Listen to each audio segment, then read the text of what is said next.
I'm Joy Guidry, and I'm a bassoonist, composer, and visual artist. I'm originally from Houston, Texas, but I've been living in Brooklyn, New York for the past 4 years. I'm really excited to share all of my work with y'all today in this impact. And within the next 40 minutes, we're gonna go through my recent album, Radical Acceptance, that was released this past February on White Speculature Records.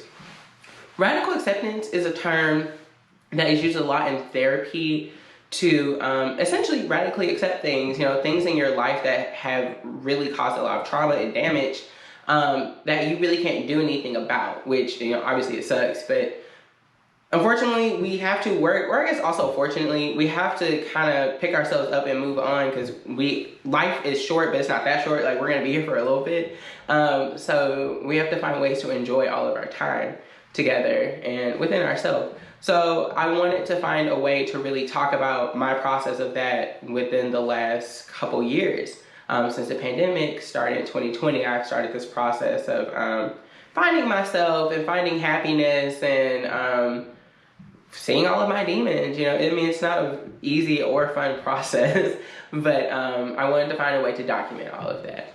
So the way I did it was creating this 9-track album, and it's 9 different stories of me accepting something, finding comfort in something, giving myself grace, which is one of the tracks, and just really working towards a well-rounded future for myself and my family and, my friends and community, essentially.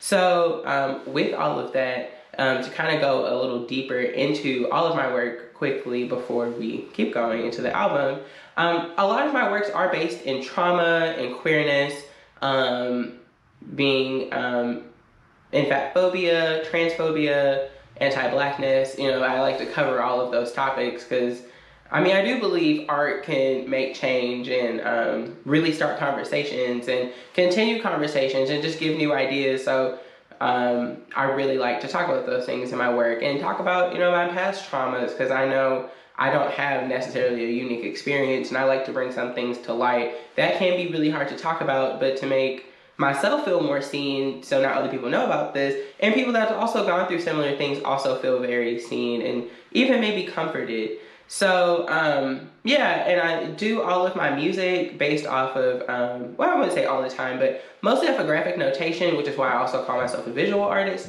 And it's been such a fun journey as a musician, because we're kind of taught, well, I've been taught that you get really good at one thing in art and it's just what you do. But I saw this tweet and it was saying that artists could be really amazing at other types of art. You already have this one really good skill. It's okay to get into photography and get really good at it. You don't have to make it like your job or anything, but it could just be another thing you add to.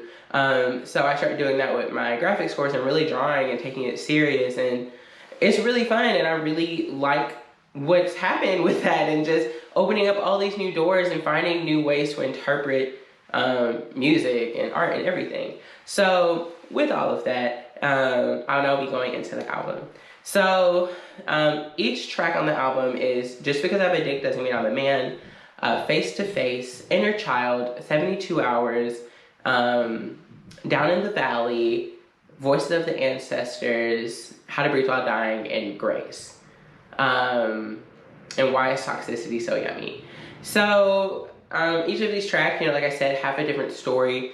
And overall, again, it's just me conquering my demons, essentially. But the ones we're going to get into today are Just Because I Have a Dick Doesn't Mean I'm a Man, Face to Face, Inner Child, Down in the Valley, How to Breathe While Dying, and Grace. And to just share more detail about those. So with Just Because I Have a Dick Doesn't Mean I'm a Man and Face to Face, they go ataka, which means they just flow directly into each other. So track 1, Just Because, is essentially about me coming out as trans to the world and my frustrations with so many things of anti-blackness, fat phobia, transphobia, homophobia, misogyny, misogynoir, all of these things, and just really putting it out there in this rant about how frustrating it is when you are not white and thin and fit the Eurocentric beauty standards, just how much hatred is in the world for you. Like, it's all in the media, it's in everything, and people get attacked because of the way they look. Look at the increase of anti-blackness, look at the increase of anti-Asian violence, you know? Like, it's very clear that if you are not white, you are basically in danger, mentally, physically, everything, and it's really unfortunate. The same way we are taught how you're supposed to look through media. Look at perfume ads, you know, it's a very specific body type. So I wanted to talk about all the things that really frustrate me, but towards the end of it, of the rant, I'm saying how we need to go inside of ourselves and find out what causes us to have hate. How do we get all of that out of us? You know, Bell Hooks talks about, you know, you only love the way you've been taught to love, you know, so it's generational. We all have our things.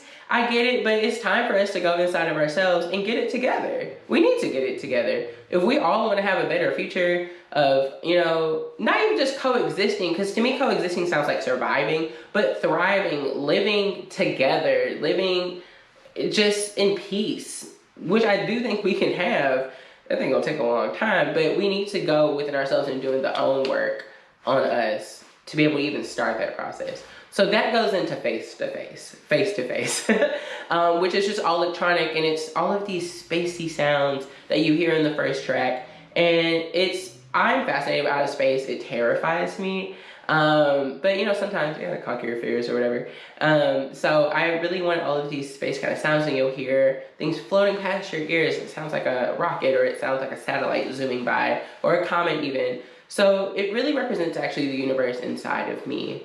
And me searching and finding my soul and how it's murky. You know, I've been through some stuff, and it's not been fun. So it's just like going through all of that. And there's a point where you reach my soul. There's this very clear moment of like, whoa, like this huge mass is there. And there's light in it, but there's still the dissonance, you know? It's just showing how like, I don't really think anyone's a lost cause. I don't think I'm a lost cause. I don't think I've experienced so much stuff that I'm gonna have a terrible life or anything like that. So you still see the hope in my life and the happiness and all of this, but you know, there's still some conflict in there, and it's like starting you off with the album, which at the end, I'll explain later, but how that changes and how my soul transforms.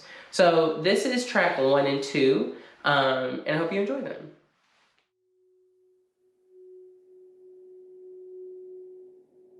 Every day when I wake up, I would be pretty confused on when I go look at the mirror, you know, just get my day started, why I had this gut feeling that I wasn't happy. And through so many years of weight loss or getting different tattoos, trying different haircuts, I still couldn't figure out like, all right, bitch, like, what do you want? What is going to make you happy? What is going to help you see yourself? And then I finally realized it's none of that. It's not the weight loss. It's nothing I can change on my body cosmetically like that. It's that I don't like the gender I was assigned, that I don't align myself with those things. And that was a couple years ago when I figured that shit out, but just the hate that I've been given for learning how to love myself, for learning to love my fat body, to learn to love my fat black body, to learn to love my fat black queer non-binary body. Yes, it's a lot of titles, but like goddamn, it all makes sense to me, you know? And that's all that fucking matters. I don't fucking understand how me loving myself in a healthy way has anything to fucking do with anybody else. You know, so much of the world is transphobic, fatphobic, anti-black, homophobic, everything. All of the isms and obias. But you know what they're not worried about? There is a man in every person's life who's about, well, damn too old to be doing this, but they have fucking skid marks in their underwear. How are we worried about what I'm doing? How are we worried about what I align myself with? How I identify? When you need to learn to like fucking help the man in your life how to wipe his motherfucking ass. I just don't understand. But you know, one day, everyone's gonna have to face their demons. Everyone's gonna have to face all the hate that they put out into the world. And I pray that you can handle it. I pray that you can handle everything that you put out coming right back to your ass.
So track 3 is Inner Child, which is based on my childhood.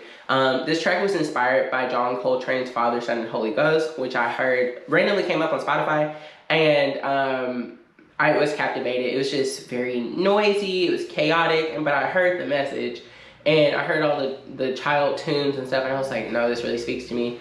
So me and Jesse Cox, who is this incredible composer and percussionist, just amazing artist overall, and we did 2 drums and 2 bassoons, so we just doubled ourselves. But there's times where you're going to hear Down in the Valley, which is the theme of what this track is based off of. So you'll hear Down in the Valley, and you'll hear just a lot of chaos around it, and I'll go into the theme of that hymn and then break out of it, and I'll try to hold it, but it's like every time I find peace, I can't, because, I mean, childhood is very, you know, your inner child is very important to your progress as a person. Like, what we went through as children stays with us forever. That's why they say you're a child forever, but you're just adult presently. So yeah, I wanted to cover all of that and have the conflict and everything, but end it with the note of comfort. So the actual reason I chose Down in the Valley is because my Mima, my grandma, we from Houston, Louisiana, so we say Mima. She sings that to all of us. She sings that to each of her grandchildren and great-grandchildren. And I'm very blessed that she is still with us. I mean, she is literally the love of my life. So she sings that all the time, and it's so comforting. So I wanted to use that to find the comfort amongst the destruction, amongst the fears, amongst the hatred, amongst everything. I mean, the way children are talked to is really violent. You know, we teach kids from a very young age a lot of times to be quiet, talk when you're spoken to, but otherwise be silent. To, you shouldn't eat that, that's a bad food, or, you know, you see those 2 same-sex people, that's bad, we don't do that. I'm from the South, so that is very much what I was taught. And it repressed me. I am fat, I am queer, you know, so I was taught from a young age that basically everything about me was bad. So I wanted to go through that with that track.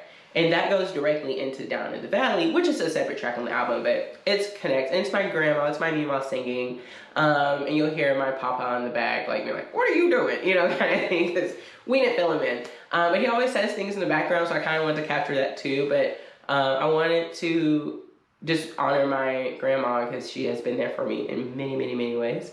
And I am forever grateful for her, and just so blessed by God that I was given such a fantastic Mima, a fantastic matriarch to our family.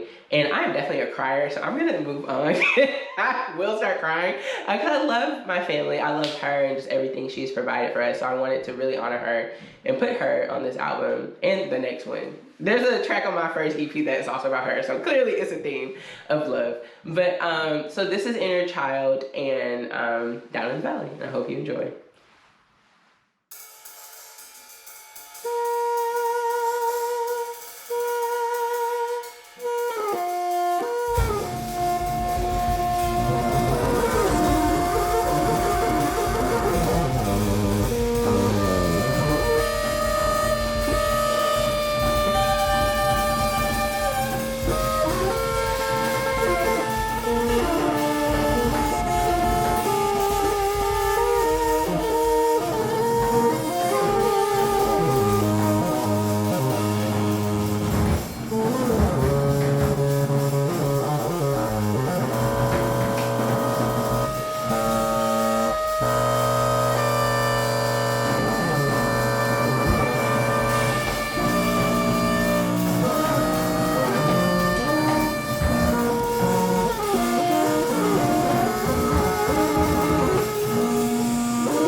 Down in the valley, valley so low, hang your head over, hear the wind blow, hear the wind blow, dear, hear the wind blow,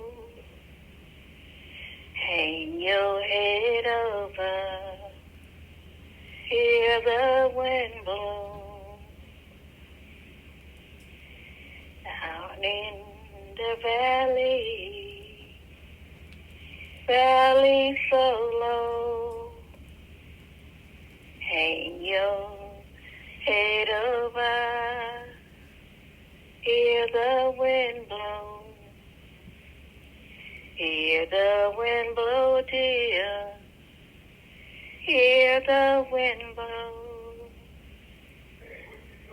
Down in the valley, valley so low. And I hope you enjoyed Inner Child and Down the Valley and my Mimo. The next track is How to Breathe While Dying. So this track is a little heavy, I will say, and I'll trigger warn it. What I'm going to talk about right now is about suicide and suicide prevention, mental health, and things like that. So, I live with bipolar disorder type 2. I deal with a lot of suicidal ideation. I deal with a lot of mania, a lot of depression. Like, it's not a fun time, and mental health is often romanticized in movies and things like that, but it's really scary shit. It's not cute. Medication is expensive. You can have really bad side effects. There's times where you really need to get work done and you can't. Like, your body just can't do it, and it's heartbreaking. Like, there's been times I've had to pull out of concerts, and I live my life as an artist. Like, it's affected so much of my life constantly. But I'm determined to have a good life because I surround myself with so many beautiful people, so many beautiful things. I surround myself with real housewives. You know, I love just living a full, well-rounded life. I'm not going to be practicing bassoon more than 2-3 hours a day. Like, I'm not doing that. And I'm not doing that every day. You know, I'm going to go out or I'm going to stay in bed, but I'm going to do everything I can when I am not manic or like very like in depression to still enjoy my life. So that's what this track is about, and it's based off of Oprah Winfrey's 2005 gospel brunch, where it's just iconic. It's like every gospel artist you can think of was at this brunch, and they're just passing the mic around. I can't think of the gospel song, but they're passing around. It's like each person's different testimony. So you're going to hear many different bassoons throughout. And it's each one is me in different points of my life, different points of dealing with mental health, different points of dealing with my PTSD, different points of all of these things, and just the different gospels and everything, you know? And it ends in this really beautiful cacophony of sound, of chords, of all bassoon. I wanted to also just showcase that bassoon can exist outside of Tchaikovsky. Bassoon can exist outside of Brahms. Look, I love Brahms and Tchaikovsky down. I love playing Nutcracker. I love playing Brahms too. I love it. I love Tragic Overture. But we put bassoon in this Eurocentric box. It can do so much more. Like, just because one thing was put in this way doesn't mean it has to stay there. That goes different with cultural instruments and cultural appropriation. So that's a whole different subject. But with bassoon, flutes, you know, clarinet, we can use them in many different ways. So that's my mission in life. I don't, even though I do a lot of electronic music now, I will always be a bassoonist. You know, I will always play that instrument. It is my muse. Like, I love it. So I wanted to use it in this way, and there's still, again, dissonance, but there's more beauty, there's more color, there's more life happening at the end of this track, and which is leading to the kind of the whole point of me working through all of my trauma, working through all of these very tough things I've had to go through. And I'm seeing the light now. I'm seeing how to keep going. I'm seeing how, like, my future. I want to be a parent. I'm starting my doctorate this fall, so I'm gonna be Dr. Joy. I never thought that would happen. Like, I'm really excited about this. I'm gonna get a dog. I'm moving to San Diego. Like, you know, I'm gonna see the world. My career as a solo bassoonist and I shouldn't do air quotes, but my career is something I've always dreamed of, and I was told I would never be able to be a soloist because bassoon soloist and electronic bassoon and all that doesn't exist. And it's like, okay, well, I'm gonna make it exist. And I did it. You know, with the help of my community, the help of my mentors. I am not self-made, you know, but I just am living my dreams right now. And I still have bad stuff happening to me all the time, but I also have a lot of good stuff happening to me all the time. That's life. And I want to learn to live with it. I want to learn how to breathe while dying, because, you know, we're constantly dying. But I don't look at life that way. You know, some people are like, we're dying by the minute. And it's like, well, I'm living also. I'm breathing. So I really wanted to cover that. Yeah, so this is that track, and I really hope you enjoy How to Breathe While Dying.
So the last track I'm going to share with you is the last track on the album, which is called Grace. And it's exactly what you think. I'm giving myself grace. And it is very similar tonality to the first track, but just more consonants. And there's a little bit of dissonance in there. But it's me giving myself grace for the times I'm going to fail, for the times I'm going to have to stay in bed and keep canceling on my friends because bipolar disorder is rough. When my eating disorder acts up, I'm going to give myself grace when I have to spend $30 or $40 on DoorDash or Uber Eats because the idea of cooking food makes me nauseous. I have to go to my safety food. Give myself grace if I, just, do unhealthy things to myself, or like make a mistake or gossip to the wrong person and it bites me in the booty, just things like that. But grace for many different things. Grace for just being human, like remembering that I'm human, and just if I make a mistake, it's going to be okay. And just grace in my healing, because healing is not linear. It is, it's a little wild. Healing is a lot. So it's, it's a mountain. We turn, we go up, we go down through the valleys to the top, and eventually we'll get there. But until then, I'm going to always give myself grace. And it really just, I really like my works to keep going. So the end of my first EP was about my family, how much I love them. And the beginning of this one was kind of like expressing things I don't like though. And it ended with electronics after this very bassoon heavy EP. And this one starts with electronics, and it's kind of opening up this new world of what I really do and what I've really been learning to do and how much I love it. And yeah, so this last one ends in just electronics. No voices, which leads to the next album that's coming in a little bit later. But you probably guess what it's going to be about, of just like, healing and being in a different place. So that's my next journey in life. And yeah, I really hope you enjoy Grace. Thank you.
So yeah, that's just a bit of my album.